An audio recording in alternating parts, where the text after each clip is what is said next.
ఈరోజు దేవుని మాట 10వ కీర్తన 16వ వచనం. యెహోవా నిరంతరము రాజయ్యున్నాడు. యెహోవా నిరంతరము రాజయ్యున్నాడు.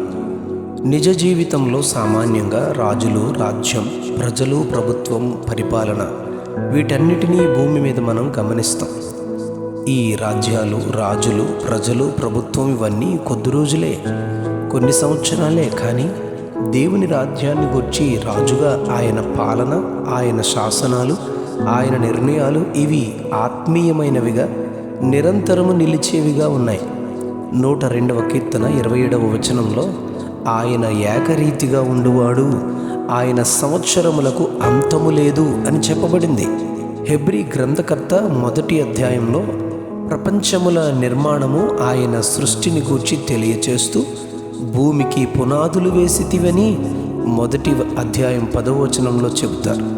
11వ వచనంలో ఆకాశములు ఆయన చేతి పనులే, అవి నశించును గాని దేవా నీవు నిలిచియుందువు.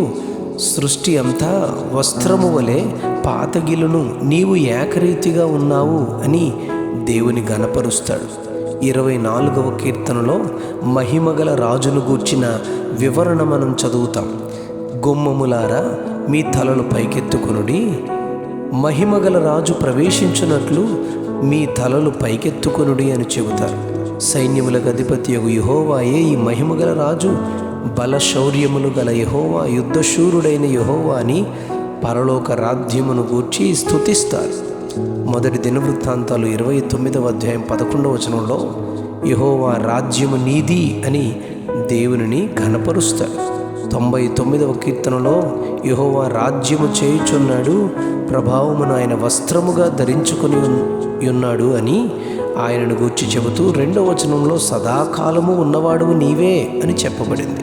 యెషయా గ్రంథం 33వ అధ్యాయం 22వ వచనంలో యెహోవా మనకు న్యాయాధిపతి, మన శాసనకర్త, మన రాజు, మనలను ఆయనే రక్షించును అని చెబుతారు. ఇర్మియా గ్రంథం 10వ అధ్యాయం 10వ వచనంలో సదాకాలము ఆయనే రాజు అని చెప్పబడింది. దానియేలు గ్రంథం 2వ అధ్యాయం 26వ వచనంలో రాజైన దర్యావేషు కాలంలో సింహముల నోట నుండి దానియేలు తప్పింపబడిన తర్వాత రాజు శాసనాన్ని నియమించారు. ఆయనే జీవము గల దేవుడు, ఆయన యుగయుగములు ఉండువాడు, ఆయన రాజ్యము నాశనము కానేరదు, ఆయన ఆధిపత్యము తుదమట్టునకుండును, ఆయన విడిపించువాడు, రక్షించువాడు, పరమందు భూమి మీద ఆశ్చర్య కార్యములు చేయువాడు ఆయనే. సింహముల నోట నుండి దానియేలును రక్షించను అని వ్రాయించాడు.